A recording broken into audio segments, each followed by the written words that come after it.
I've been practicing landscape photography for as long as I can remember, and I've been lucky enough to travel the world with my camera, but one place has eluded me for over 15 years: Bolivia. Having read about this high-altitude, untouched desert back in 2010 in one of my favourite photography books by David Notan, there was one location that stood out above all else: Salar de Uyuni. Expansive, wild, hostile, and away from the madding crowd, and for about 3 weeks of the year, if you're lucky, you can catch the salt flats during a period of flooding. My excitement was off the charts, as soon I would be shooting one of my all-time dream locations. But unfortunately, the experience left me frustrated. Yeah, we've lost the view. And disappointed. Oh no, no, no. No, no! But believe me when I say this place giveth as much as it taketh. This is photographing the salt flats of Uyuni.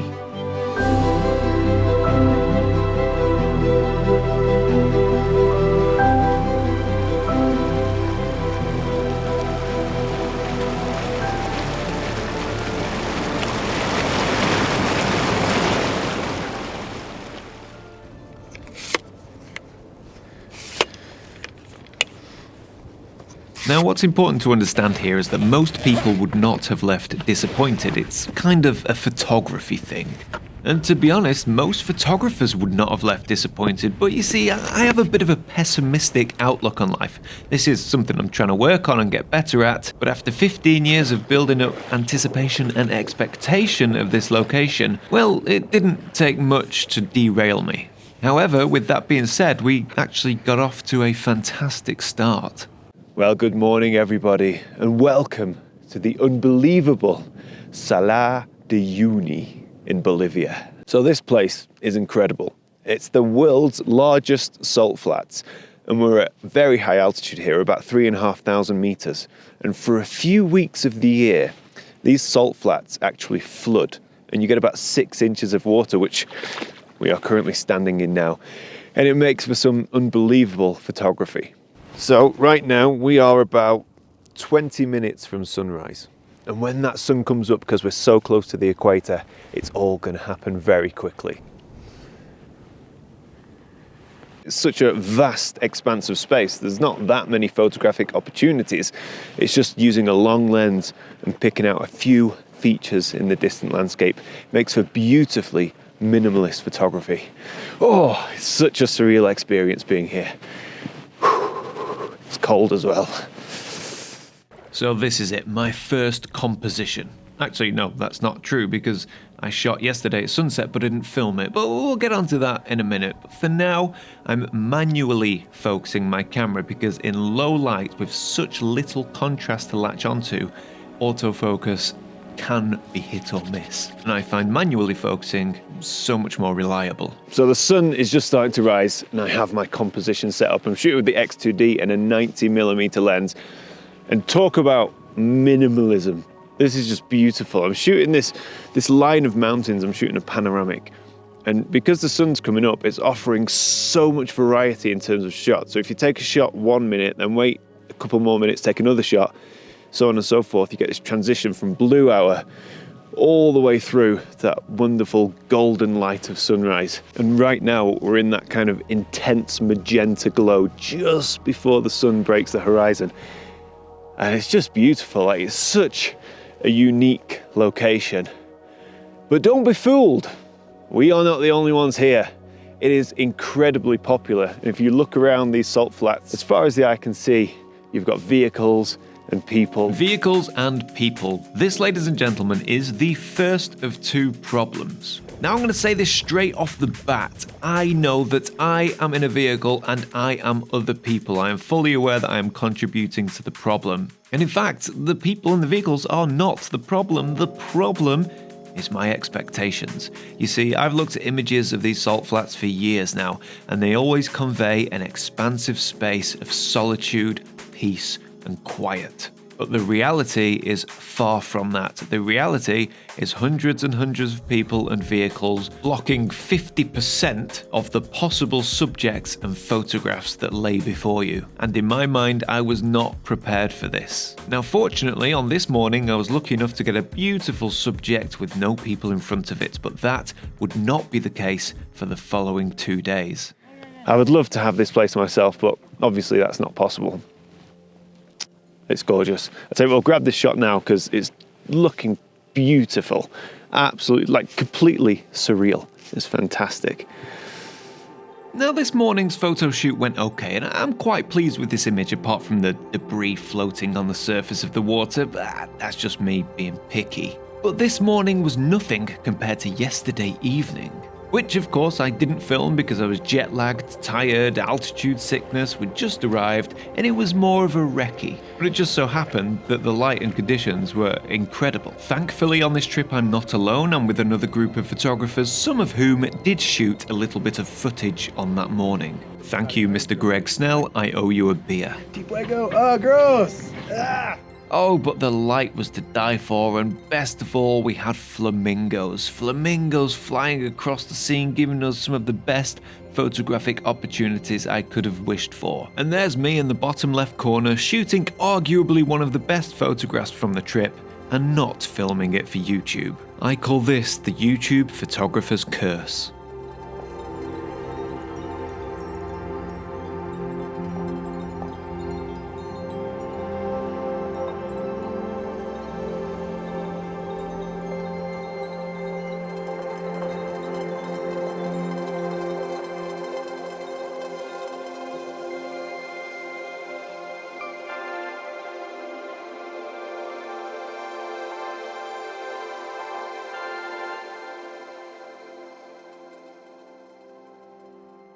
Unfortunately though, yesterday evening and this morning is where the photography and the joy would end. You see, I had 2 more full days at these salt flats. 2 days to explore, 2 days to shoot, 2 days to get creative, but unfortunately I struggled severely with my photography, which brings about the second problem, and one that I hate to complain about because it just makes me sound like a whinger. But I'm gonna say it anyway, we had blue skies. Now, I don't mind a blue sky. I think it's okay from time to time, but in an environment such as the Uyuni Salt Flats, when they're flooded, blue skies severely hamper the number of compositions you can shoot. Add on top of that the somewhat crowded landscape, and your options are severely limited. You see, this place is all about the reflections, but with a blue sky, there's nothing to reflect. Now, if you had clouds and colour and vibrant sunrises and sunsets, you could break out the wide lens, you could pull lots of different compositions using reflections, long exposures, abstract. Your options would be limitless. But with blue skies, there is none of that. So I went back to the salt flats 3 or 4 more times, and honestly, I did not fire off a single photograph. Add to that, there was an incident where some photographers blocked our view. Yeah, we've lost the view. And then we tried to negotiate with them to shoot side by side, but they weren't having it. Honestly, the whole thing was cringe and not what I would expect from the world's biggest salt flats. Oh, that was a bit awkward. Yeah, they drove right past us, shouting something at us, and then Greg went and chatted to one of the vehicles and said, look, why don't we all just line up together, and then nobody's in anyone's shot. We'll see what happens, because at the minute, our uninterrupted view, well, it's still mostly uninterrupted, but yeah, be a bit awkward if we went and lined up next to them, though. After that confrontation. It's not why I do photography. And then that was it. That was the end of my 3 days at the Uyuni Salt Flats. I'd taken a handful of images, the best of which I did not film for this YouTube channel. I spent a lot of time complaining about other people in my shot. Even though I was most likely in other people's shots, I do see the irony. The skies were about as blue could ever be. Compositions were scarce, and I was feeling let down and disappointed. It's such a shame that my time on the Uyuni Salt Flats is over, and I will never return. Unless... I can't believe this. I honestly cannot believe this. I was so worried that this video was going to end on a low point. I've thought my time on the Uyuni Salt Flats was over. Bluebird skies, busy crowds, but we're back a week later and we're back. We're not even supposed to be here, but the weather conditions look so unbelievably perfect. We had to come. So tomorrow, we're doing a bit of time hopping. Tomorrow I fly home. So this is it, the last big hurrah of Bolivia, tagged on to the end of my first video. I don't think we could have asked for better conditions. So let's end today's video on a massive high. This is incredible.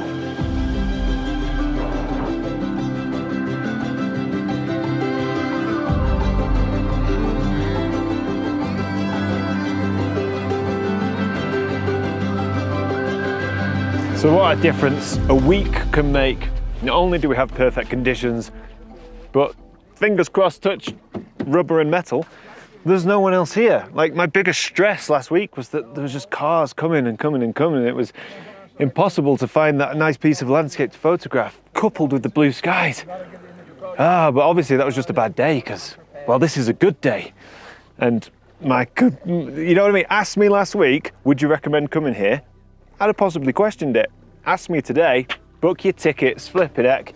Right, I don't really know where to start. I want to get abstract reflections of the clouds. Start with a 90. Might be too long. This might want to come out as the sun drops when we get colour. To be honest, I just don't know. The problem is, it's not like you can easily change lenses and move, because we've still got like 5 inches of salt water. So that's death to the camera. We'll go for this.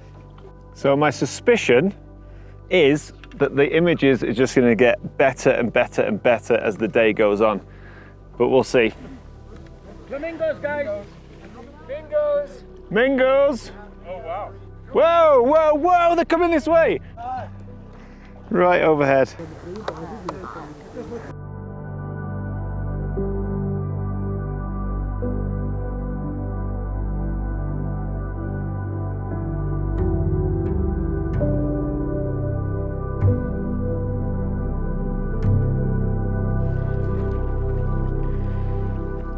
So conditions really are perfect, yet we do still have the problem of, well, other people. Hell is other people. Of course, I'm half joking. I can't be serious because I'm here with a group of people, so we're all one and we're all the same. It's just unfortunate that where the best light is definitely going to be, it's just lines of people. So that's going to hurt. Because my prediction is that this whole kind of west side of the Salt Flats is going to explode. There's lines of people blocking the shop. But no, it's all good. We have clone remove and we have all of this as well, which there's no people at all. Although there is a big flamboyance of flamingos low to the water, possibly coming this way. Let's wait and see. Yeah, the best of the flamingos were at the beginning of the video, but the best of the light, well, that's on its way.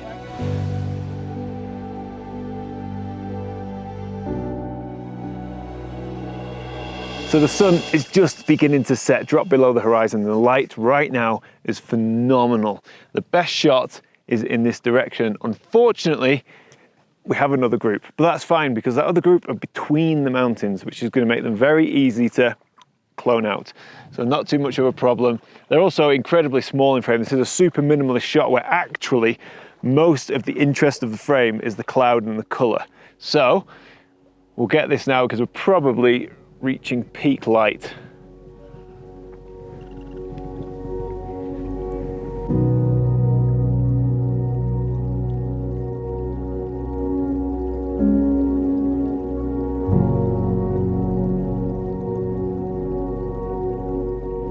So this is beautiful. We now have the afterglow from the sunset and it's almost indescribable. There's just so much colour and that colour is multiplied by the reflections. It's perfect. Unfortunately, what's not perfect is the fact that there isn't a shot where there's no people. There's just hundreds and hundreds of people and cars.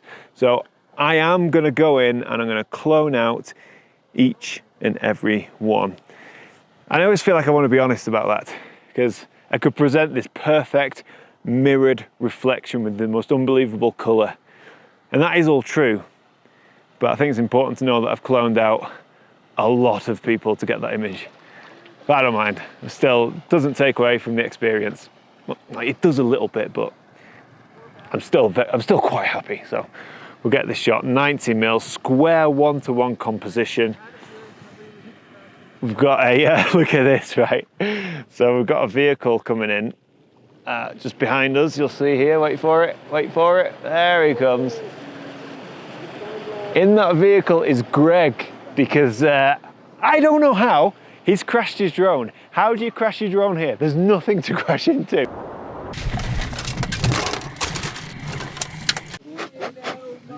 No, I don't want to do this piece to camera, man. Anyway, this is just almost perfect. Almost. Oh.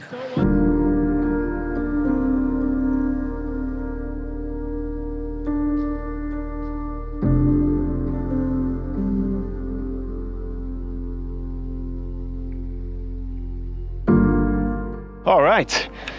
This is, I've just spotted another shot. See, people are clearing out now, so a bit more space is opening up.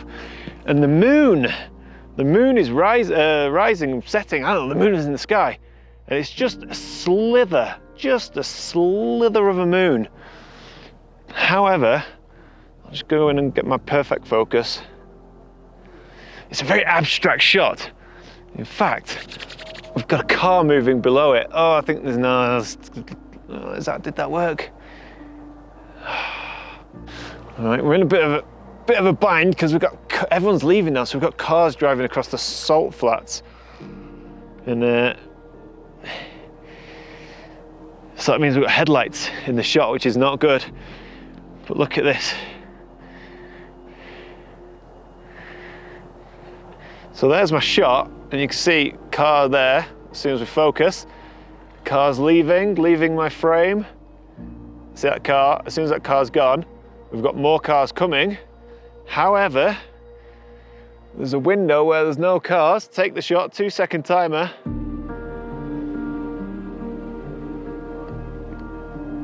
There we go. Oh my God, I think that's my favorite shot so far. I just want Greg's opinion on this shot, because I think it's the best shot of the night so far. Right. What are we looking at? Right, I'm going to show you my shot. You ready? Yeah, go ahead. Step in a little bit. Just want your opinion. All right, go ahead. Ooh, with the moon. And then the island and the moon. And Damn, and no cars. No cars. That's a nice change. Yeah. You know what the moon looks like? It looks like the DreamWorks moon where the kid is like sitting off it fishing. Yeah. Like one of those little slivers. This is awesome. This has got to be like almost an hour past sunset, and the light is just phenomenal. Yeah, it's not going anywhere, is it? It's perfect. It gets better almost the longer we're here. This is what we were hoping for in the first couple of days. Hey. Completely. Oh, that's sweet, dude. Really, really nice. There you go. Sweet dude. I'll take it.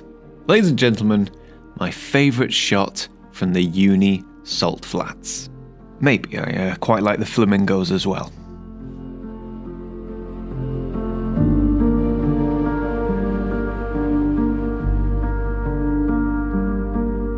You may have noticed that this video has no sponsor. However, I am doing a Bolivian print drop, where I'll be releasing a series of prints after each Bolivian video. And I'd also like to say a massive thank you to Brendan and Greg, who run TRVL Photography. You can check them out for some of their adventurous photography tours, or not, whatever. Honestly, I don't care. Personally, I'm sick of the sight of both of them, but yeah, you might be interested, yeah, whatever. I think it's about time to end. I really wanted to end this video on a high. I'm going to spin you around so we can get the colour behind us. There we go. I really wanted to end this video on a high. How would I summarise my time at the Uyuni Salt Flats? Honestly, it's a roller coaster. I'm going to tell you the truth, the absolute truth. If you've seen beautiful images from the Uyuni Salt Flats of vast, wide open spaces and serene environments, you will be disappointed when you get here. But to come here tonight with these conditions, it's just mind-blowing. I'm so happy right now. I'm so happy with that final image of the moon and the volcano, and the fact that it was taken after most people had left, which is great. So yeah, I'm waffling, but if you ever come to the Uyuni Salt Flats, you'll have an amazing time. Just prepare yourself for other people, for sure. But you know, maybe you're not like me and you enjoy other people. No, I do. I'm not that antisocial. I just like a bit of space. But look at that, man. Is that not just gorgeous? Absolutely gorgeous. Yeah, anyway, we've ended this video on a high. Remember, I'm doing a Bolivian print drop, so check out my website for prints. I'll be releasing prints from this video in all different sizes, and so you can get nice small ones, nice affordable ones, and of course you get big ones if you've got big space at your home or your office, and I'll be doing that every week throughout this Bolivian series. Thank you guys so much for watching. I genuinely appreciate it, I really do, and I will see you all next week. Cheers, guys. Oh, and the raw files will be coming up, and that's when you can see all the vehicles that I've cloned out. Cheers, guys. Bye-bye.